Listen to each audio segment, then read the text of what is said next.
This is Matthew Robert Payne from Australia. This is Prophetic Protocol in the Church, Chapter 11. This is on the YouTube, and the blog is called Tongues is Beneficial as Well as Prayer. Here I'll say that the title is Tongues is Beneficial. Also is prayer in English beneficial to you? Okay, so we take this from 1 Corinthians chapter 14, verse 14 to 15, and it says here, "For if I pray in a tongue, my spirit prays, but my understanding is unfruitful." What is the conclusion then? I'll pray with the spirit, I'll also pray with the understanding. I will sing with the spirit, I will also sing with understanding. So tongues is beneficial. Tongues builds your spirit up, it fills you with power, it refreshes you. And you know that the prayer is a powerful prayer getting prayed over your life or other people's lives, because the Holy Spirit is praying that prayer through you. And the Holy Spirit wouldn't be praying a prayer that can't be answered. So you're not wasting your time making up a prayer that God can't answer because of your selfish motives or your lack of belief or some other condition in your life. When you're praying in tongues, the Holy Spirit is praying a prayer that's powerful, effective, and will be answered. But Paul likes to pray prayers with understanding too. So he likes to pray prayers in English too, that he can understand what he's praying for, because it edifies him and encourages him. It builds his faith up. It does all sorts of things. And also when the prayer's answered, he knows the prayer's been answered, so he knows he's a mighty man of prayer and a mighty man of faith, because his prayers keep on getting answered.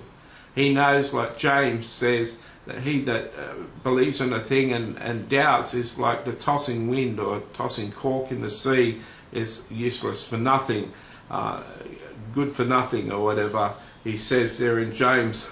I could look it up for you, but it'd take time.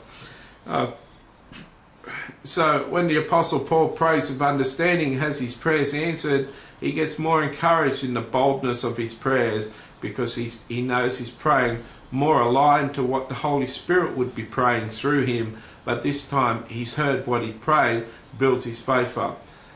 One thing to build your faith in prayer up is to have prayer answered.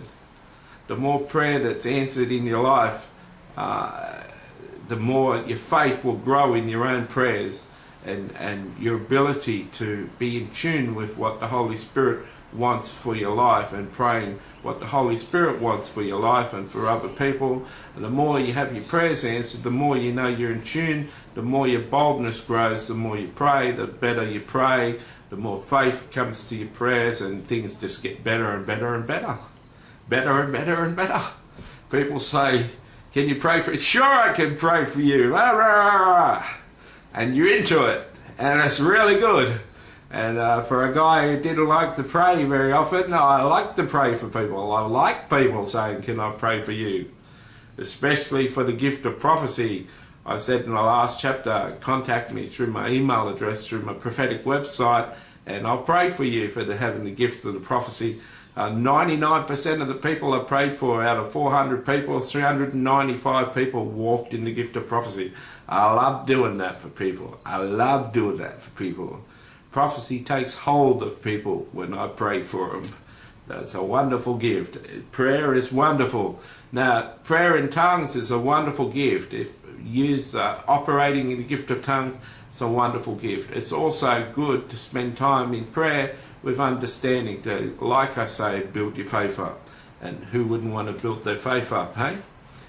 I encourage you, please write to me with your feedback.